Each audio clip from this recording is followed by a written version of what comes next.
Breaking news, breaking news, breaking news.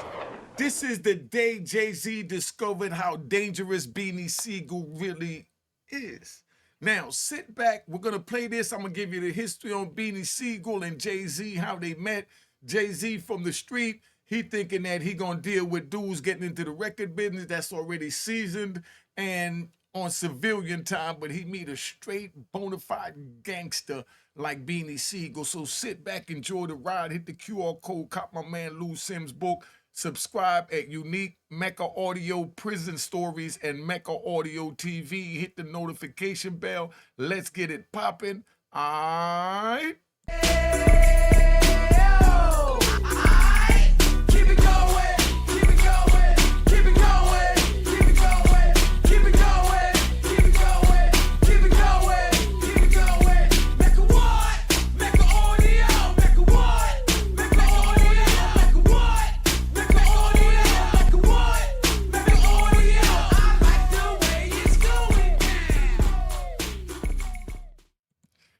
You know what it is, Unique Mecca Audio, man. Right now, we're going to talk about Beanie Sigel, letting the animal out because he felt Jay-Z violated. Sit back, watch this video. It's a lot of jewels in it. I'm going to do a lot of rides.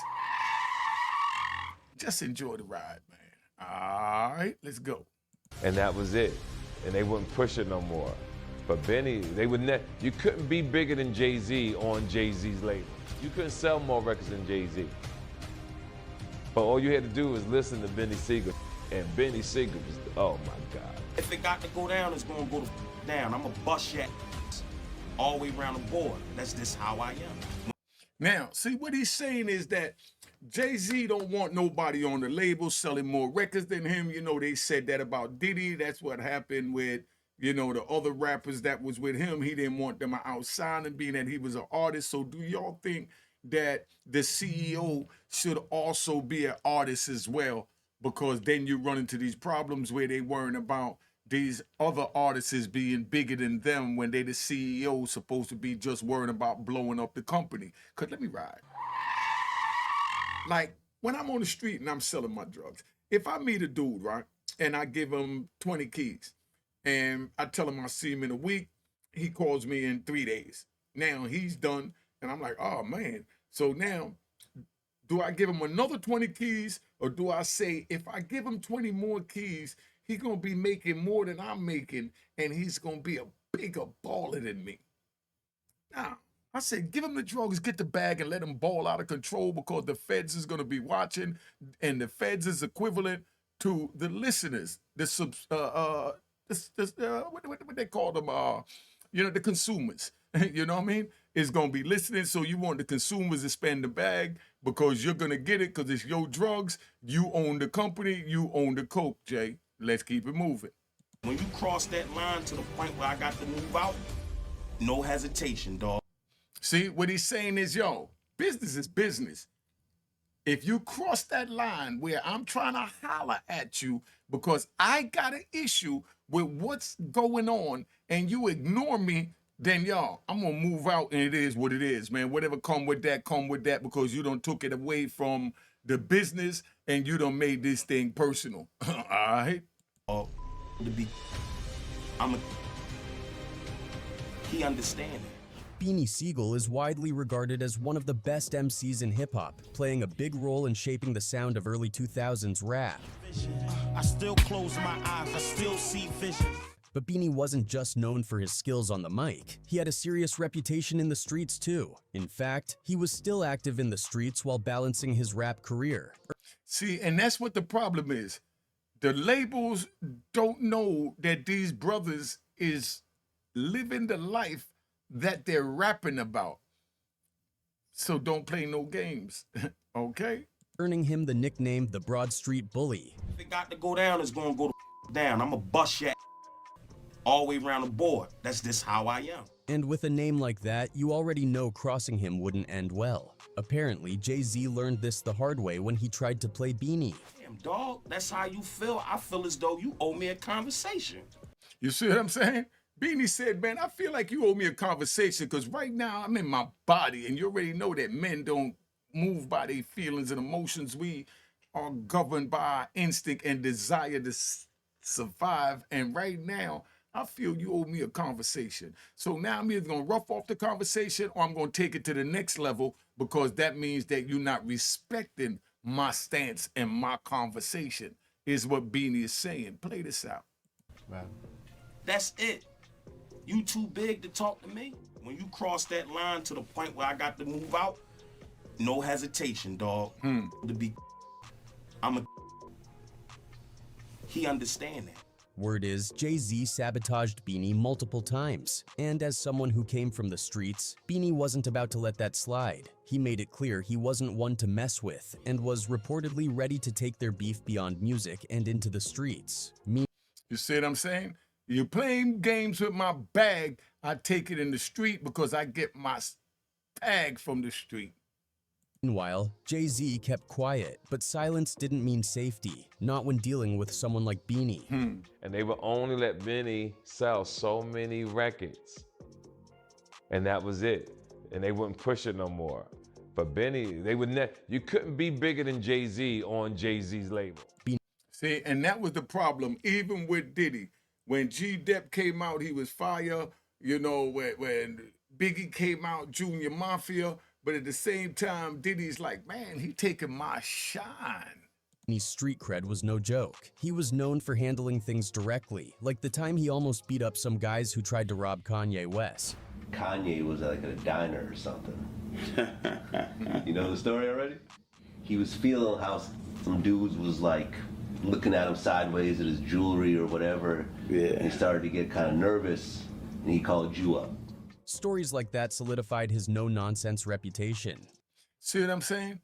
Kanye West had an issue, and he called his comrade Beanie Sigels, and he came to the rescue and defused the situation, ready to take it to whatever level the person that Kanye felt, you know, was looking at him sideways at his jewelry wanted to take it.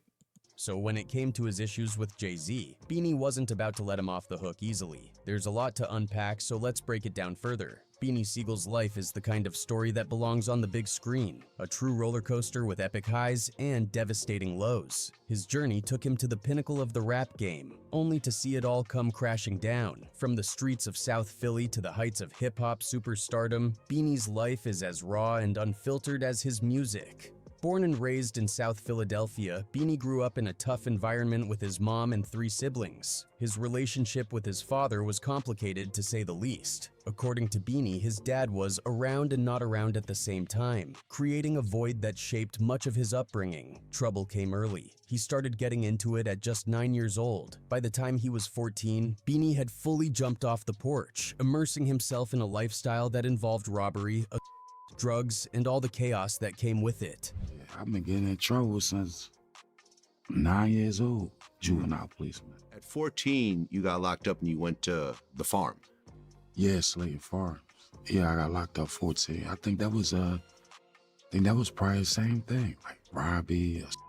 The streets of Philly were his stomping grounds, and they molded him into the no-nonsense figure he'd later become. Fast forward to the late 90s. Beanie was still living that street life, but fate had something else in store. One day, while hanging out with his friend Bubonic, a member of Philly's Most Wanted, Beanie ended up in a casual rap battle. It was all fun and games, but Boo was blown away by what he heard. He saw the raw talent Beanie didn't even realize he had and immediately told him he needed to come to a meeting with Roc-A-Fella Records. Now to set the stage. This was before Roc-A-Fella became the powerhouse it's remembered as today. Jay-Z had dropped Reasonable Doubt in 1996, and while it was a solid debut, the label was far from the behemoth it would eventually become. At that time, Beanie wasn't even thinking about rap as a career. He was more focused on the streets, and on the day of the meeting, had actually planned to hit up a dogfight to play some bets. To him, skipping that for a meeting about music seemed like a waste of time. This kind of thinking would pop up repeatedly in Beanie's life, a tendency to prioritize the streets over everything else. But after some convincing from Boo, who told him this was a real opportunity with contracts on the table, Beanie reluctantly agreed to tag along. That decision, though made half-heartedly at the time, turned out to be the turning point of his life. When Beanie stepped into that Roc-A-Fella meeting, it was like lightning in a bottle. His raw, gritty style and authenticity stood out instantly. Jay-Z, Dame Dash, and the rest of the team saw the potential in him and wasted no time in bringing him on board. Suddenly, Beanie Sigel went from the streets of South Philly to rubbing shoulders with some of the biggest names in hip-hop. Joining Roc-A-Fella launched his career to the masses, and he became a key player in the label's meteoric rise. Beanie Sigel joined Roc-A-Fella Records right before the label skyrocketed to legendary status. Timing is everything, and for Beanie, the stars aligned perfectly. His debut album, The Truth, dropped in 2000 and made an immediate impact, selling 150,000 copies in its first week. That was a big deal for a new artist, and it firmly established Beanie as one of the hottest voices in hip-hop at the time. BC go with that arsenic flow.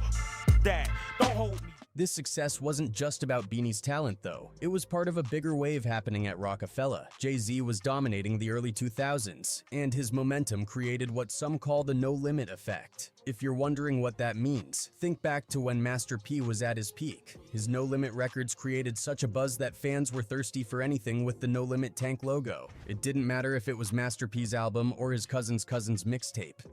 See, and that's what I'm saying, right? We had a saying back in the day when dudes used to be like, yo, I'm cool, man. I want to be down.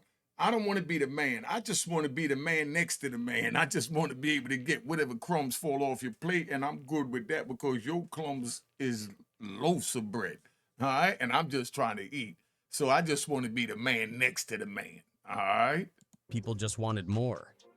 Jay-Z and Roc-A-Fella tapped into that same energy. By the time Beanie came into the fold, the Roc-A-Fella brand was like a golden ticket. Anything they touched, albums, merch, even movies, was practically guaranteed to succeed. And speaking of movies, Roc-A-Fella decided to dip into Hollywood with State Property in 2002, a hood classic that still holds its own in the streets today. State Property was more than just a movie. It was a cultural moment. Beanie played the main character, Fridge, and the story revolved around the street life and hustling that Beanie knew all too well. Oh, Bill.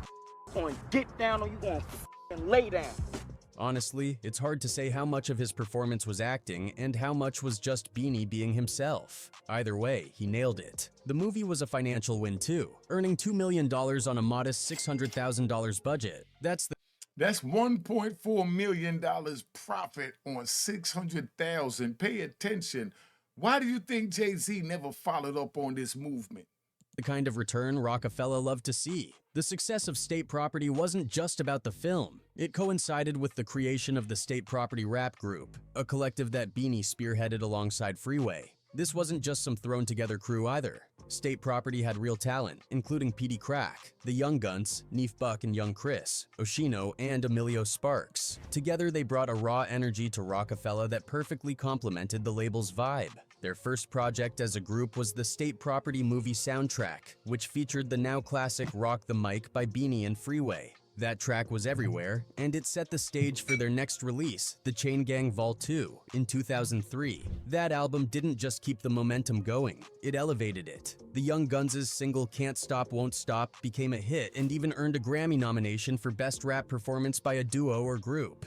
It's Beanie Sigel in a race with Young Free, and I got what it takes to rock the mic right, yeah. Now, Beanie Sigel's reputation as a real street dude always followed him, no matter how much success he had in music. While his Roc-A-Fella peers were busy building their rap careers and enjoying the perks of fame, Beans always seemed to have one foot planted firmly in the streets. That reputation wasn't just talk. He backed it up on more than one occasion. One story that shows just how loyal and street-savvy Beanie was happened in 2002. Kanye West, who was still new to the Roc-A-Fella family and fresh off getting his first rock chain, decided to hit up a spot in Philly with his crew for some late-night eats. As they were sitting there, a group of guys approached them. They were smiling, looking friendly, but their intentions were far from it. These dudes were planning to rob Kanye and his crew once they left the restaurant. Kanye, not being from Philly and clearly sensing something was off, decided to call up Beanie. It didn't take long. Within minutes, Beans showed up with a squad of his own. Lead off.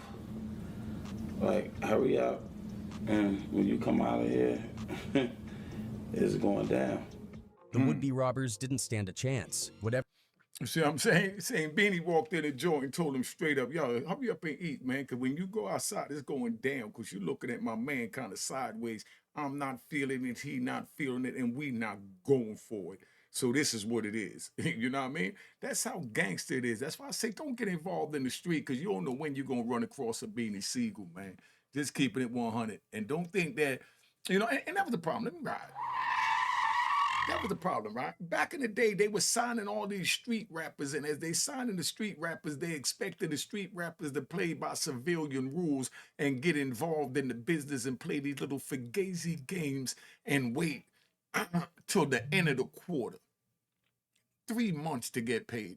So I sell 200,000 records, even at $1 a piece. That's 200,000, and you telling me I gotta wait 90 days before I get paid. So dudes was going to the record label, kicking over the table. Look what Ice Cube did when he went out there in Cali when he had a problem with them and said, hold up, I want out this contract. He went in there ready to tear the joint up. So that's why they didn't want to take street dudes on major record labels, but the major record labels knew they couldn't make it without the street dudes, so they had to put other street dudes in position to be able to deal with the street dudes that had the talent that was coming in. Hence, that's why they took Jay-Z and made him where he was in front of what's that big label that he was with. I know he had the Roc-A thing. Y'all put in the comment because you know the rap bastards and flip-flop in and public trolls quick to say, you wrong, Unique, because they just a bunch of hookers. Take that look on the way out. I can't stand you dudes. And make sure you don't even buy my book. Please don't even buy my book. If you come to my channel, just don't touch nothing. Go subscribe at Unique Mecca Audio Prison Stories so that you know how real it get. Or go to Mecca Audio TV. Let's keep this thing moving. Make sure you hit the notification bell so you get the notification. Right here, Unique Mecca Audio, please. Cash App is on the screen. Don't want a Cash App. All I want you to do right now is hit the notification bell and subscribe if you're not subscribed. Is that a deal? All right. Whatever they had planned ended as soon as Beans walked through the door, making it clear that Kanye was off limits. That's just the kind of person Beanie was. He looked out for his people, no questions asked. But Beanie didn't just have Kanye's back in dangerous situations. He also played a part in helping Kanye craft his identity as an artist. According to Kanye himself, it was Beanie who came up with the now iconic nickname Yeezy. That's a huge deal when you think about how much that name has become a part of Kanye's brand. Do you think Kanye broke Beanie off for coming up with the name Yeezy? Put it in the comments. If you rat bastards know, now is your chance to talk. Put it in the comments. You know what money though? I don't understand. Because he made up the name Yeezy. He used to call me Yeezy. Unfortunately, that street loyalty and mentality eventually caught up with him. By 2005, Beanie's constant juggling of street life and his rap career took a turn for the worse. He ended up in jail for a year, and the timing couldn't have been worse. While Beans was locked up, Roc-A-Fella Records was falling apart. Jay-Z and Dame Dash, the two titans behind the label, were at odds, and their feud essentially split Roc-A-Fella down the middle. When Beanie Sigel got out of jail, he came back to a Roc-A-Fella Records that was in shambles. The label he had once been a major part of was no longer the same powerhouse it used to be, and things had already hit the fan. To make matters worse, his own group, State Property, had decided to stay loyal to Jay-Z, which had to sting for Beans. It wasn't just business, it was personal. Beanie openly questioned the loyalty of his crew, wondering how they could stick with Jay after everything. In interviews, Beanie made it clear that he wasn't feeling Jay at the time. He even said he was leaning towards signing with Dame Dash and Biggs Burke's new venture, Damon Dash Music Group. His reasoning? Beanie claimed he had a stronger personal relationship with Dame and Biggs than he ever did with Jay. See, what Beans is saying is that Dame and Biggs, they was more keeping it street, where Jay was going corporate looking towards the billion, and Dame was like, I'm dealing with the loyalty of the struggle. All right, if you understand that.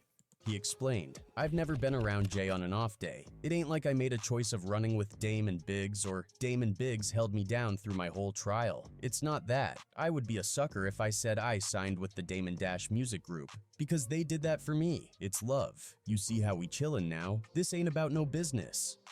Still, Beanie didn't want to pick sides in the Roc-A-Fella Civil War. Despite his feelings about Jay, he clarified that he wasn't trying to throw himself into the middle of the conflict. Instead, he reopened talks with Roc-A-Fella and eventually decided to stay with the label. In 2006, Beanie officially re-signed with Roc-A-Fella and got back to work on his music. He started recording for his fourth studio album, The Solution, and by 2007 he was back with a new single, All the Above, featuring R. Kelly. The song debuted at number 83 on the US R&B charts, and when The Solution dropped later that year, it made its way to number 37 on the Billboard charts. It looked like Beanie was trying to regain his footing, but cracks were already starting to show. The reality was that Beanie's career, and really the careers of most Roc-A-Fella artists who weren't Jay-Z, was on a downward spiral. Many industry insiders have since spoken about what went wrong during that time, and a lot of fingers point back to Jay. Comedian TK Kirkland shared a story he heard from a producer who worked with Roc-A-Fella. According to this producer, there was an unspoken rule at the label: no artist could be allowed to outshine Jay-Z. If your success started creeping too close to his, the brakes would be applied, hard. And they would only let Benny sell so many records. And that was it. And they wouldn't push it no more. But Benny, you couldn't be bigger than Jay-Z on Jay-Z's label. For Beanie, that meant his albums weren't pushed as hard as they could have been. Even when he delivered solid projects, they never got the full marketing and promotional backing needed to reach their full potential. And it wasn't just TK Kirkland saying this. Dame Dash himself has also hinted at similar sabotage. Dame claimed that if Beanie had signed with him instead of re-upping with Jay, he had big plans to take Bean's career to new heights. When Beans chose to go with Jay, that one hurt. Because I'd done a lot and prepared. I chose Stay Property over Rockware. But it almost like he tricked Beans to shelf him. And Beanie Sigel himself has opened up about some personal moments that shaped his life and career, especially when it came to his relationship with Jay-Z. He mentioned how Jay-Z influenced his approach to writing music, specifically noting that Jay-Z, who is known for not writing his lyrics down, encouraged Beanie to adopt the same style. This change was significant for Beanie, altering his creative process. Do you write? No. Oh, you don't write? No. I picked that up from Jay. He made me not write. One of the most painful moments in their relationship came in 2003 when Beanie was battling serious legal troubles. Jay-Z showed up for him in court and spoke on his behalf, but he made it clear that he wouldn't take responsibility for keeping Beanie out of trouble. For someone like Beanie, who had looked up to Jay as a brother figure, it was a crushing blow. All right, right there. Let's talk about that, right? 'Cause we just had that conversation with one of the homies that's, dealing with Diddy, and he even said that nobody could keep Diddy out of trouble if Diddy was to get bail, and it may be best for Diddy to stay in there until he go to trial because the case is weak. You can't stop no man from doing nothing, man. You can't stop no man from doing nothing. And I know how Beans feel as a man from the street, because it don't matter if I'm gonna crash out. If you my man, you're supposed to get me out.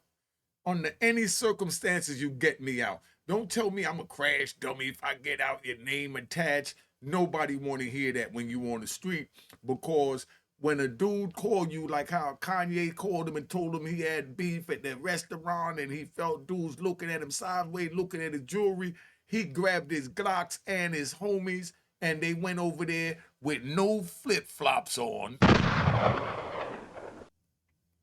and handled the situation. And they could have went to jail. He didn't tell Kanye, yo, them dudes might have guns. I don't want to come out there because I got a career now. And that's what you rat bastards and flip-flop wearing in public trolls would be sitting here saying. Oh, he had too much to lose. No, it don't matter what you got to lose. If you riding with me, you riding with me. I'm going to do the best I can to do what's supposed to be done. And you do the best you can as far as to keep me from violating, because you're the big homie. And you knew when you got with me, I was a crash dummy. Come on, man. Put in the comments if you agree with that or disagree. Let's keep this thing moving. I never been crushed like that ever in my life, Beanie admitted later. That effed me up. See, that messed him up, because being from the street, we know that no matter what, our comrades is coming to get us. Listen, right? Because we ride. My brother got caught in my store with like a half a key of coke or something like that when I was out of town. I told him to chill his ass down in Virginia, don't bring his ass to New York, that the price is too high. Just fall back. I got plenty of work. When I come back, you know what I mean? We'll push it out and we'll see what the numbers are. Because when they have a drought, the numbers might be, you know, it might be going for 15 on the street. When there's a drought, that's usually in like May, June, or October, November. You know what I mean? Right before December. That's when the cartels, they do inventory just like Walmart and Macy's. They do inventory, but they shut the stores down the same way the prison shut the commissary down, and they count how many items they sold, how much they made, what they lost, and what was the big sellers, what to bring more back of, and so on and so on. So that's how that play out. You understand? So now you got Beans sitting here, he in his body, because Jay didn't want to stamp him getting out. My brother came to New York and got caught with the half a key in the store. I didn't get mad and say, I told you to stay where you at. His bail was $1 million. You know what I mean? So they wanted 100,000 up front for the little 10%. But I don't believe in owing nobody nothing, not even no 10%. So I told my brother straight up, look, I'm gonna put the $1 million up. When you come out, you give me back the $1 million, I'm gonna get you out. You understand what I'm saying? And my brother was like, you know, I might not go back to court. I said, that's why you giving me the $1 million, and that's why we putting up the whole $1 million. So it's up to you if you want to go back to court. But either way, I got my $1 million back. And then it's your choice if you want to go to run. You understand? Because that's how it works. So that's where we at, where I held them down regardless, and that's how Beans felt like Jay should have held them down, to say that, oh, he's a good man, he's a this and that, but I don't want to take responsibility. Come on, dog, you better off not even going in there if you're going to say that. Right or wrong, y'all put in the comments, you scumbag rat bastards. I know you got something to say about that, because that's just your pedigree. That took away a lot of S that I thought we had. Like, that's big, bro. This moment left Beanie reeling. It wasn't just about the case. It was the realization that the bond he thought they had wasn't as strong as he believed. See, what it was is Jay was going corporate at the time. He wasn't dealing with the street, because the street is under no circumstances do you leave a man behind, because we like to ride. That's the same way. Let's take John McCain. Rest in peace. Round of applause to John McCain.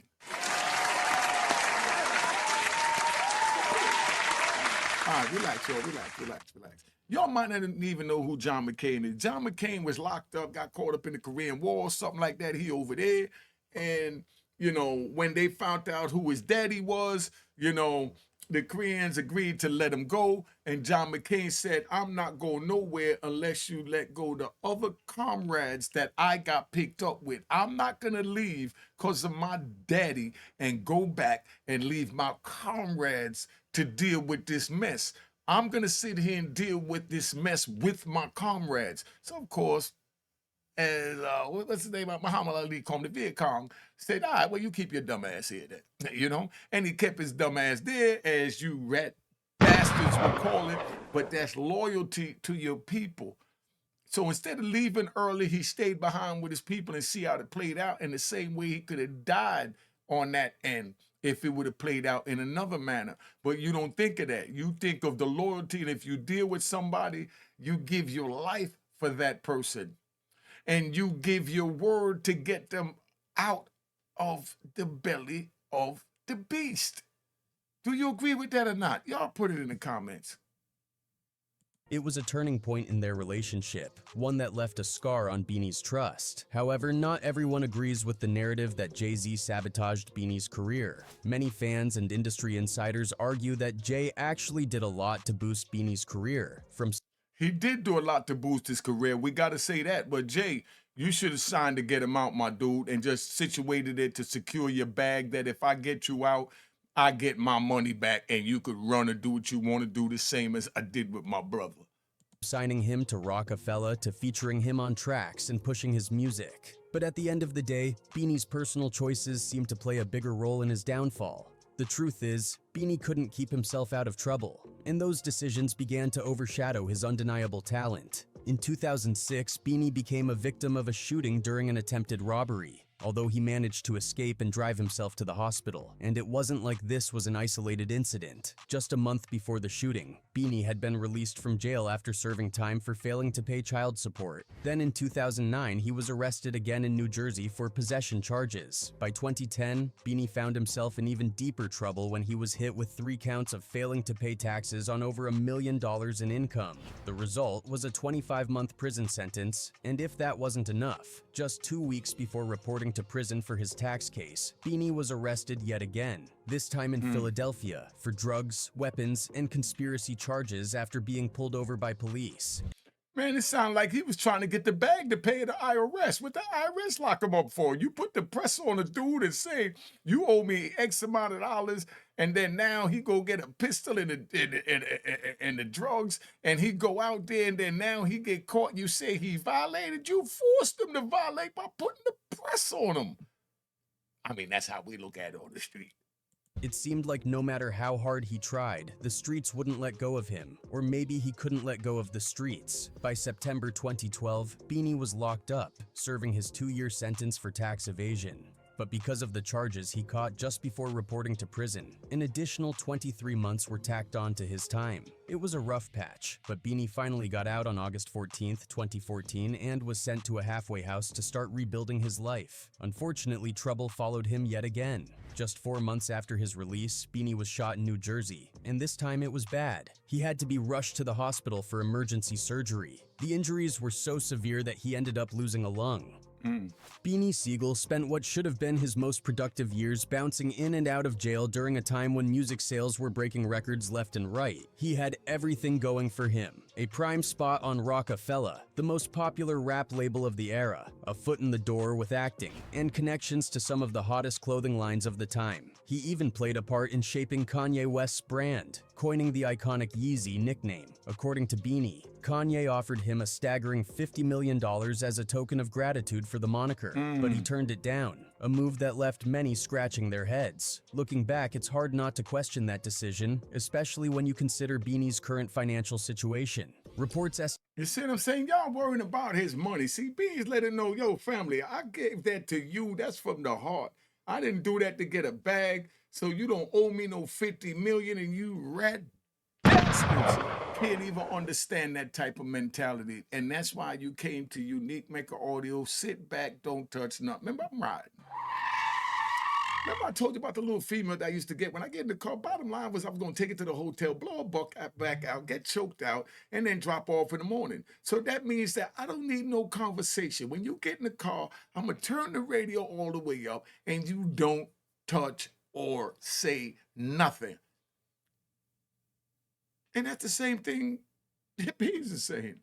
Come on, dog. Estimate his net worth today at just $100,000, a shocking figure for someone who once stood at the forefront of hip-hop's golden era. Physically, Beanie's not in the best shape either. Losing a lung took a toll on his body. His voice sounds noticeably different, and he's lost a significant amount of weight. It's painful to see someone who had the world at their fingertips end up here. By all accounts, Beanie should be worth millions today, living comfortably off his contributions to the culture. Instead, it feels like he squandered his potential and wealth trying to maintain a tough guy image that ultimately cost him more than it gave. Of course, some people argue that Jay-Z might have played a role in Beanie's fallout, but there's another perspective that's gaining traction. Maybe Jay saw something others didn't. Say what you want about Jay-Z, and there's plenty that could be said. But one thing's clear, Jay knew when and how to leave the streets behind. He transitioned out of that life at the perfect time and focused on building a lasting legacy. Beanie, on the other hand, couldn't seem to let go of that lifestyle, and it seems like he had to learn those lessons the hard way.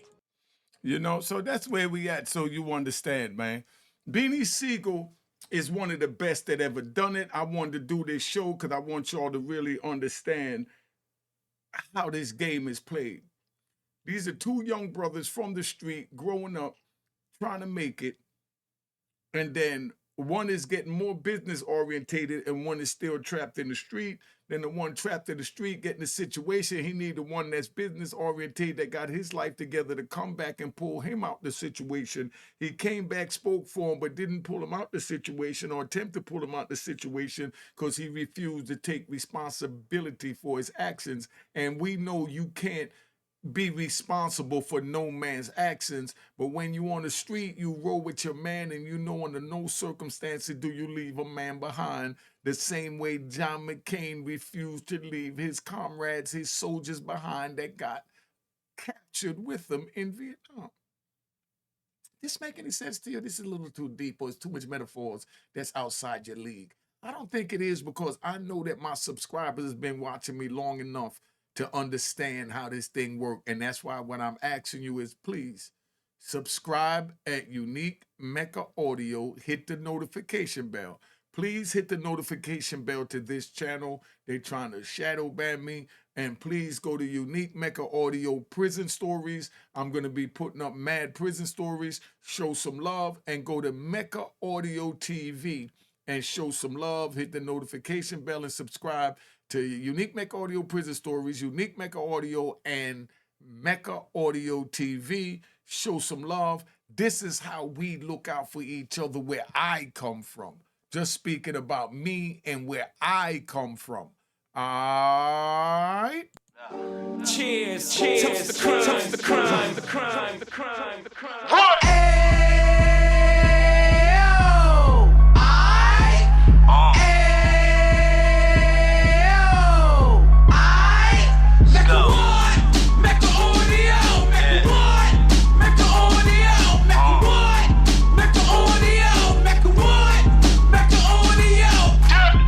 Fresh out the can of 26, he back on the strip, getting back in the mix. What he mentions a gift. You stand up 10 toes down, and I suggest you pay attention to this.